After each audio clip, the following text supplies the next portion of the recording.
Dear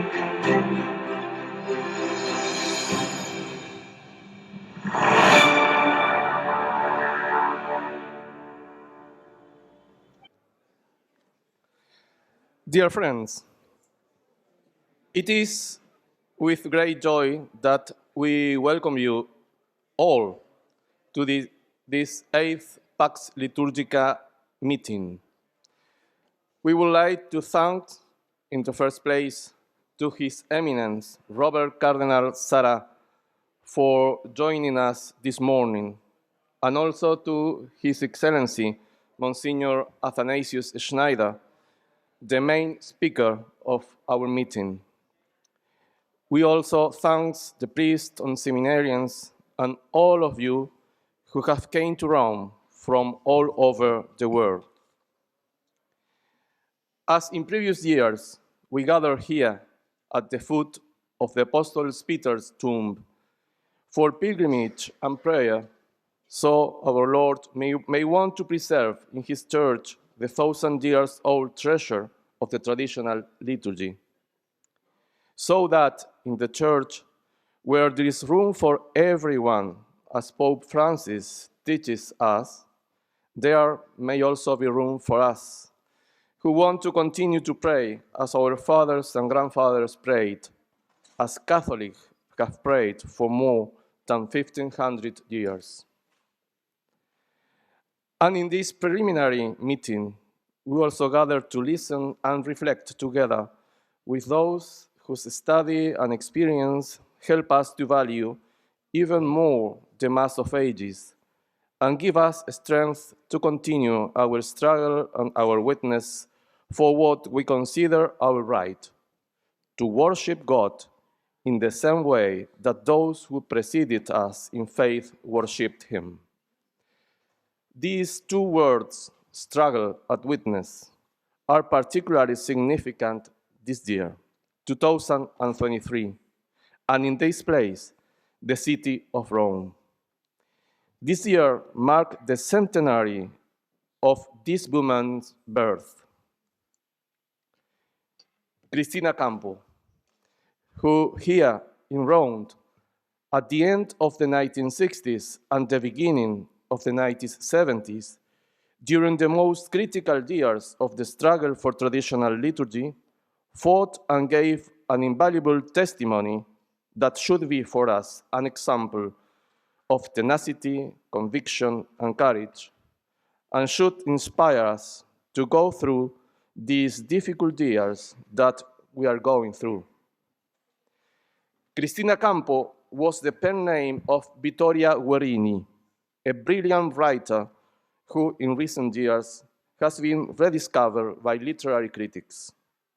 She was born in Bologna in 1923, the daughter of an important musician.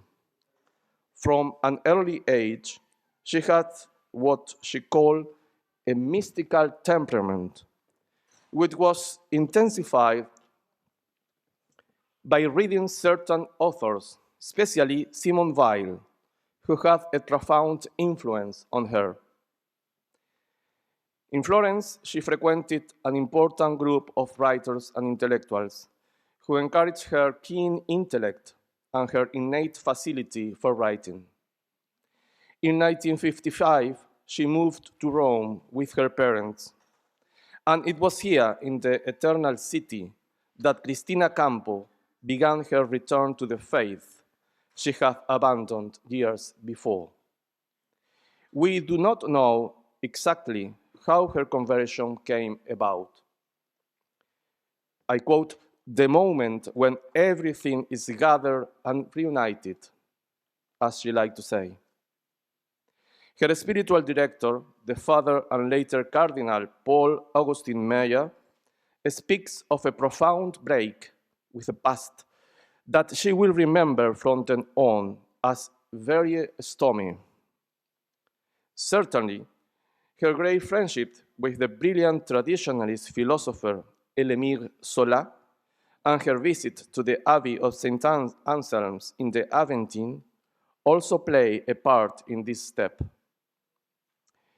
She remembered the first of these visits well, 19 March 1964, the Feast of Saint Joseph. She was deeply moved by the singing of Solemn Vesper by the hundreds of monks who lived there. She would later write, "It is known of many conversions due to preaching, but the spark can be ignited by a single, perfect liturgical gesture. There are those who have been converted by seeing two monks bowing deeply together, first to the altar, then to each other, then retreating into the depth of the choir stalls." Perhaps this was her case. But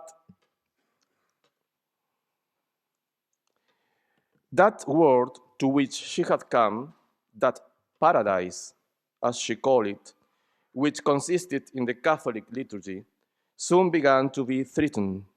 Indeed, it began to be dismantled. Let us recall that it was in that same year, 1964, that the liturgical experiments began, several of which took place at St. Anselm's: concelebrations, mass facing the people, use of the vernacular, and so on.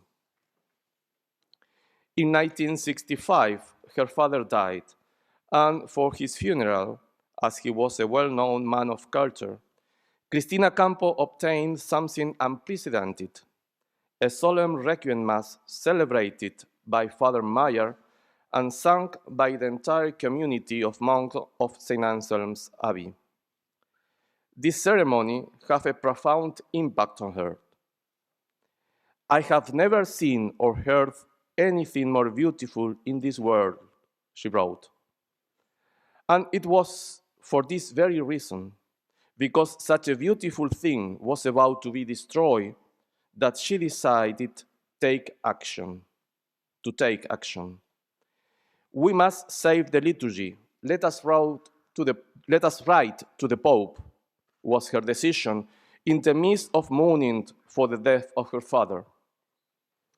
And it was this decision that led her to tirelessly undertake countless actions in defense of the traditional liturgy, the most important and best known of which was the note she sent to Pope Paul VI, signed by an important representative of culture from all over the world, about which Joseph Shaw, president of the International Federation Una Voce, would later tell us.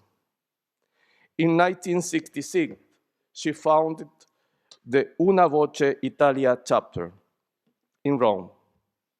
She went on to establish a school of Gregorian chant and encouraged the foundation of other Una Voce chapters in other Italian cities. The headquarters of the Roman Association brought together a wide variety of people: teachers, students, housewives, retired people.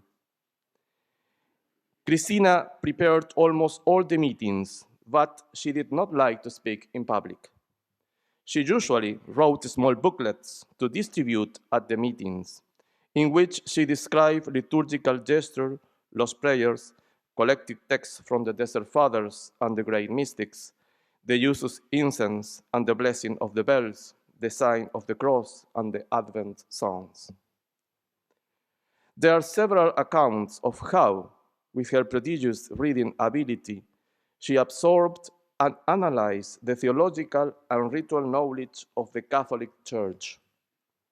Animated by a vibrant liturgical passion, Cristina Campo knew how to transmit and arouse in those around her the reverberation of that passion with an incessant and almost feverish activity that involved illustrious names in culture, the arts, and literature in defense of the traditional liturgy.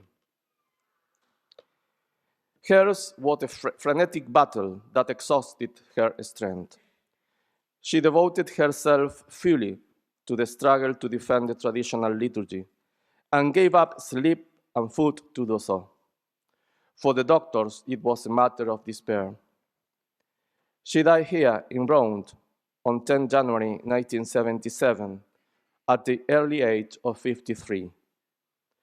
On that occasion, the Una Voce Bulletin wrote, "Who has not lived through the unforgettable days of 1966, when, in the face of the advancing enemy on a massive scale, driven against the Church of Ages by frenzied Lercarian ferments, only a frail and already ill young woman stood as a barrier.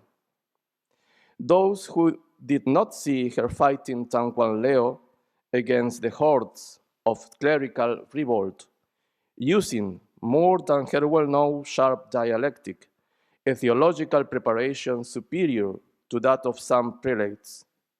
Those who were not beside her then cannot imagine the amount of work accomplished by her to defend the cause of the Catholic liturgy." I believed that the memory of Cristina Campo should be an encouragement and an example for all of us today. It should encourage us to continue in our determination that although it seems that darkness has taken over the world and the church, God will not allow the treasure of the century that was bequeathed to us by our fathers to disappear. But God is counting on us as he counted on Cristina Campo. Like her, then, let us not be afraid to fight and defend our cause, even if the cost to be paid is high. With this remembrance and in memory of Cristina Campo, we begin then our 8th Pax Liturgica meeting.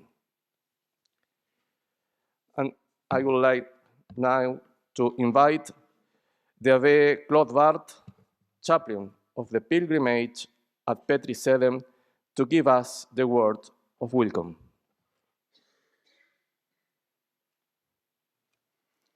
Ce que je vais faire tout de suite. Éminence, Excellence, très Monseigneur, chers confrères et tous chers amis, il me revient donc de vous accueillir, vous êtes déjà là, de vous dire où vous êtes, c'est-à-dire vous n'êtes pas au synode sur la synodalité, mais dans une rencontre Pax Liturgica, dont tout l'intérêt est d'abord dans la qualité des contributions d'éminents spécialistes que vous allez entendre, après Ruben Peretto, Monseigneur Schneider, Joseph Chaud, Trinidad Dufour, le père Silvera, Michela Di Meris, qui parlera de son autobiographie spirituelle et liturgique, de Jean-Pierre Maugendre, président de Renaissance catholique, toutes consacrées ses contributions à la défense et à l'illustration de la liturgie traditionnelle. Lex orandi inégalable de l'Église de Rome. L'intérêt donc tient aussi au fait que ces rencontres Pax Liturgica sont de véritables rencontres où nous pouvons échanger avec ces mêmes conférenciers et aussi avec les prêtres et les fidèles venus du monde entier, de toutes les parties du monde en tout cas, sur la manière dont nous œuvrons les uns et les autres. Sur les difficultés, il y en a beaucoup concrètes que nous rencontrons aujourd'hui, et sur les possibilités, car elles n'ont pas disparu, d'extension de l'usus antiquor. Cette année, notre rencontre précède l'ouverture, ce soir par Monseigneur Schneider, lors des vêpres du Panthéon, d'un pèlerinage particulier, où plus que jamais notre démarche spirituelle à Rome aura valeur de présence. S'il ne nous est pas possible de célébrer la messe comme chaque année à Saint-Pierre de Rome, comme chaque année cependant, nous nous rendrons en procession dans les rues de la ville vers la basilique Vaticane pour prier sur le tombeau de l'apôtre. Et au milieu d'un paysage, j'entends spirituellement, en ruine et de désolation, nous sommes persuadés que la liturgie romaine traditionnelle sera la colonne vertébrale de la vraie réforme de l'Église tant attendue. C'est de la vitalité de cette liturgie, pure de toute erreur, source inépuisable de sanctification pour les âmes, moteur d'évangélisation, dont nous allons débattre aujourd'hui, puisque débattre il s'agit, et témoigner ce soir, demain, dimanche, jour de la fête du Christ roi. Je vous souhaite donc à tous une fructueuse et excellente journée de débat, à la fin de laquelle nous commencerons notre témoignage dans la prière à la basilique Sainte-Marie aux Martyrs pour les vêpres pontificales, donc présidées par Monseigneur Schneider, qui seront le premier acte liturgique du pèlerinage Summorum Pontificum, le 12e du nom.